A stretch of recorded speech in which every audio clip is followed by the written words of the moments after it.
Il était une fois, derrière les montagnes, un petit village si discret qu'il n'apparaissait même pas sur les cartes. Son nom, le village de l'horloge. Dans ce village, la vie se déroulait selon les horloges. Chaque maison avait plusieurs pendules accrochées au mur. L'une indiquait seulement l'heure du petit déjeuner, l'autre rappelait quand il fallait se taire. En résumé, ici, les gens aimaient le temps. Mais ils en avaient aussi un peu peur. Car une règle existait, tout ce qui échappait au temps était interdit. Rêver, rire sans prévenir, faire un câlin spontané, tout cela, disait-on, déréglait le temps.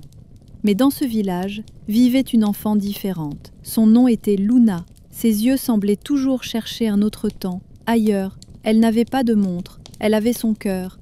Quand les autres enfants allaient en classe, elle parlait aux fleurs, regardait le ciel et mémorisait la danse des feuilles. Un jour, sa mère se fâcha. « Luna, tu as encore oublié de regarder l'heure. » Et Luna répondit. « Maman, je ne cours pas après le temps. J'essaie de devenir son amie. » Sa mère resta silencieuse. Ses mots étaient trop grands, trop profonds. Puis vint le jour le plus important de l'année, la foire du temps. On installait une immense horloge au centre du village.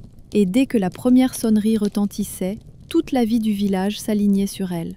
Mais ce matin-là, quelque chose arriva. L'horloge géante s'arrêta. Pas de cloche, pas de mouvement.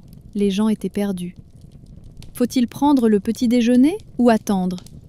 Est-ce qu'on va à l'école ? Ou 100 ans, l'école n'existe-t-elle plus ? Personne ne savait quoi faire.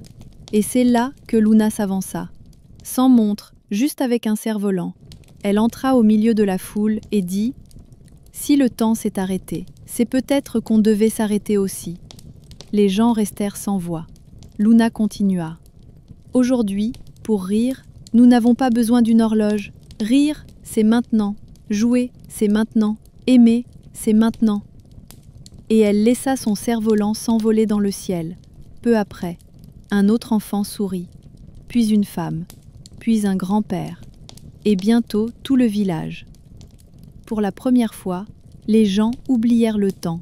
Ils vécurent, simplement. Les horlogers, eux, attendaient près de l'horloge, mais, pour la première fois, ils oublièrent de la réparer. Car l'un d'eux murmura « Peut-être que le temps n'est qu'un outil, pour ne pas oublier de vivre vraiment. » À partir de ce jour, le village changea.